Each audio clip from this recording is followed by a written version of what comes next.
मोदी सरकार 3चा अर्थसंकल्प आज निर्मला सीतारामन यांनी लोकसभेमध्ये सादर केला आणि हा अर्थसंकल्प देशाच्या हिताचा तसंच तरुणांच्या हिताचा असल्याची प्रतिक्रिया अर्थतज्ञांनी दिली आहे।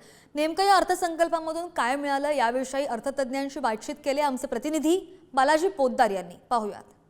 मोदी सरकारच्या तिसरा सरकारमधला पहिला अर्थसंकल्प आज निर्मला सीतारामन यांनी जाहीर केलाय। नेमकं या अर्थसंकल्पातून आपल्याला काय मिळालं देशाला आणि शेतकऱ्यांना उद्योजकांना हे जाणण्यासाठी आपल्यासोबत मराठा चेंबर्सचे सगळे सदस्य आहेत। आपण त्यांच्याशी बोलूया। सर, अर्थसंकल्पात नेमकं आता काय मिळाले असं वाटतं? पहिल्यांदा पाहूयात की देशासाठी अर्थसंकल्प कसा आहे। हा अर्थसंकल्प 48 लाख कोटींचा आहे।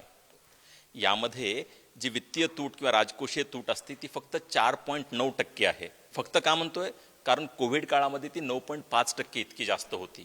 ती कमी आहे, त्यात घसरण होती आहे वित्तीय तुटीमध्ये। ही चांगली बाब आहे आपल्या देशासाठी। त्यासोबतच 11.11 लाख कोटी रुपये हे पायाभूत सुविधा म्हणजे रस्ते, रेल्वे, बंदरे अशा गोष्टींसाठी केली जाते। ही सुद्धा खूप चांगली गोष्ट आहे। अर्थसंकल्पात अप्रेंटिसशिप म्हणजे कामगार किंवा सुपरवायझर्स किंवा अशा ग्रेडची मंडळी जी आज आम्हाला मिळत नाहीत, त्याच्याबद्दल जसं गिरबाने साहेबांनी सांगितलं तसं त्याच्यातनं खूप सुविधा होतील ह्या 4 कोटी लोकांना।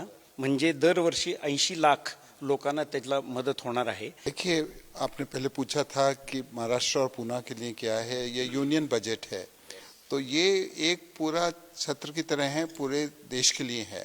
अब महाराष्ट्र और पुणे पे निर्भर है कि वो उससे क्या निकालें।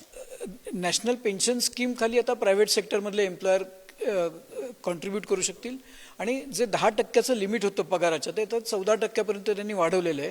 त्यामुळे बचत देखील होईल आणि त्यांचा कर देखील वाचेल। व्हिडिओ जर्नलिस्ट निखिल करंदीकर सह बालाजी पोद्दार, पुढारी न्यूज, पुणे।